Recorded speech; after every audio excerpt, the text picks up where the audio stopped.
Both you guys played long time in the NFL, and I'll ask you, B-Mac, because I know, let's see, the 2005 team had to make a comeback, that Steelers team. They had to go through the wild card. I don't know if you ever – the 2018, did you guys get a bye? Yes, sir.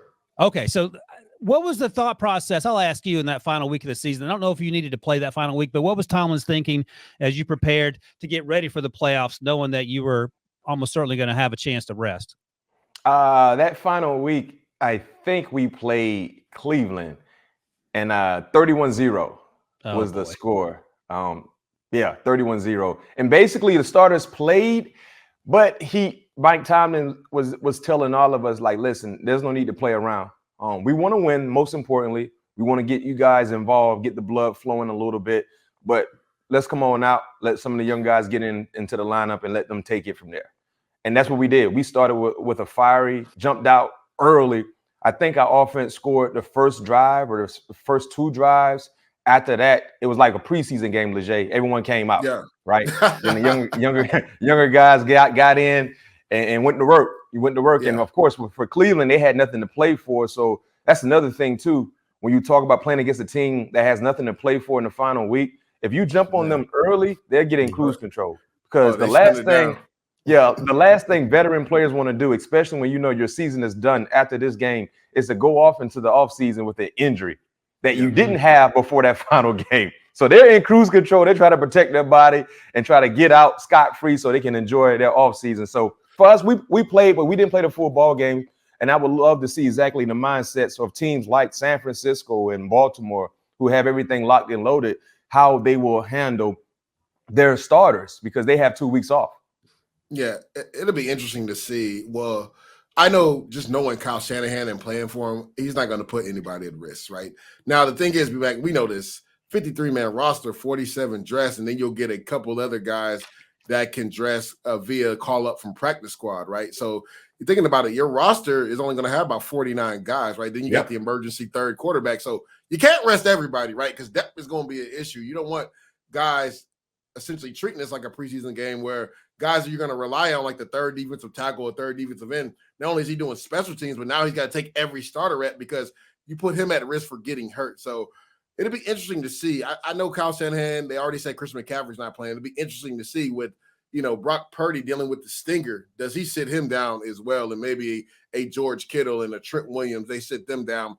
But I could see Brandon Ayuk still potentially playing. Debo, because he's dealt with injuries, they probably shut him down as well. They may dress these guys just in case they get dinged up too much, right? But majority of the frontline guys probably won't play. But the thing is, there's only 8 spots in regards to shutting guys down that you can use. Yep. So you got to account for guys that are actually injured as well, too. So a lot of these frontline guys will play. Now, John Harbaugh, right, looking at what they've done in the past and just knowing his mentality, I think the starters are going to play at least a quarter. Leger, let me set that up for you because that's an interesting point. So they were 14-2 in 2019. That's what I was going to bring up. Yeah. So they were 14-2. They played BMAC Steelers and they won with RG3 versus Duck Hodges.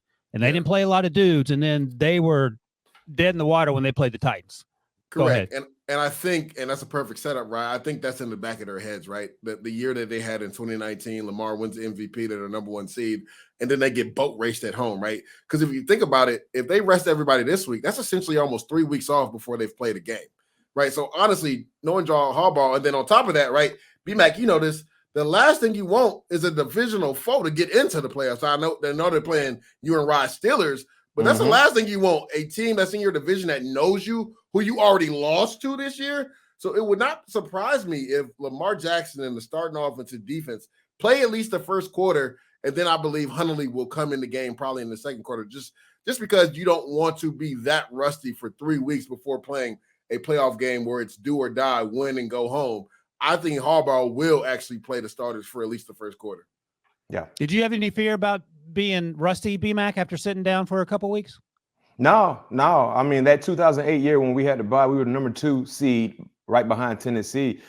We were happy we had the bye because, it was a long season, mentally fatiguing. Same could be said for the physical side of things as well. So we were happy to have that off week to be able to watch football. You know what I mean? Recalibrate. Now, my rookie year, of course, when we were in desperation mode going all the way back to week 13, if we had a bye, we didn't want it because we were rolling. I mean, the way we were clicking, it was like, yes, regular season ended, playoffs next week. Let's keep it going. We needed that because we were in a streak. So I see it from both sides. You know, some teams that are playing some of their best football, you know, like prime example, Buffalo.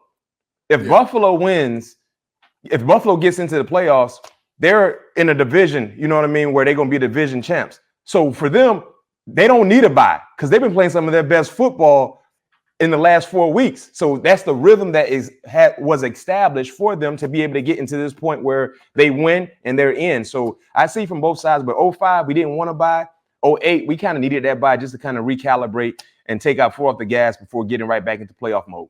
Yeah, and I'm glad you said that, B-Mac, because I think that's where the Ravens are at, right? If you look at what they've done the last 3 weeks, I think everybody would say they've proven that they're the best all-around team the last 3 weeks. And you look at the tier of teams they've played, right?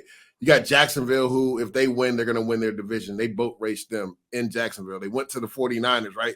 Before that game, everybody thought the 49ers were the most complete team in football. They boat raced them at Levi Stadium. Then they played the Miami Dolphins at home this past week, and they boat raced them. So you got to think, John Harbaugh was like, man, we hit our stride at the right time.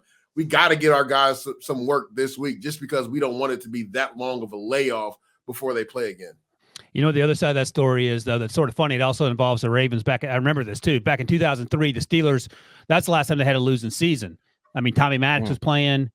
They had not drafted Ben Roethlisberger. The final game of the season against Baltimore, Brian Billick, the then coach, was trying to get Jamal 2,000 yards. So he played his dudes. And look, Baltimore won that game 13-10. Jamal went for over 100, and I think he got that number. But it also put the Steelers in position to draft some dude named Ben Roethlisberger by giving them that loss. So you can stick it to your rival early, or you can stick it to him later. But the point is that, and by the way, the Ravens the next week in the playoffs, they lost at home to the Titans in that year too. So I guess the good news is the Titans ain't in the playoffs. But yeah, so it's always fun to see how the AFC North in particular shakes out. B-Mac, you guys hate the Ravens more than anybody else, or did it depend on the year? Depends on the year. Okay. We hate the Ravens, but we respect them. We hate Cleveland, don't respect them, and we hate Cincinnati, and there's no respect there either. That's how it goes in that order. You Cincinnati, didn't you? Say it again. 05, you respected Cincinnati? No, we definitely hated Cincinnati then because they actually thought they were better than us. You had to go there and teach them something. Yeah. I don't want to bring it to Carson Palmer stuff. And Please don't. No, I won't bring that up.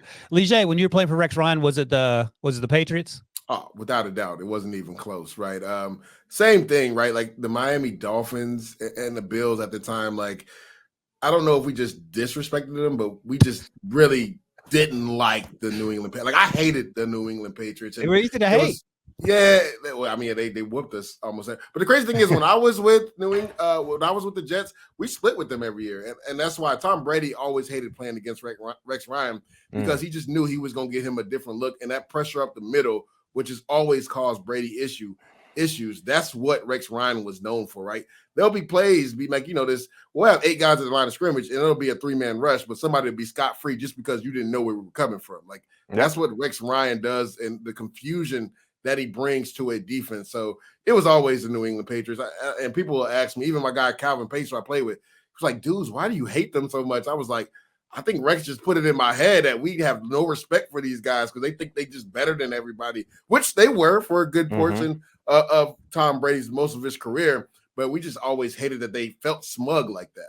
Yeah. No, absolutely. They were easy to hate as a Steelers fan, and B-Mac knows this. I mean, 04, the Steelers beat the Patriots. 05, I think you lost at the end of that game at Heinz Field. I think that was a close game.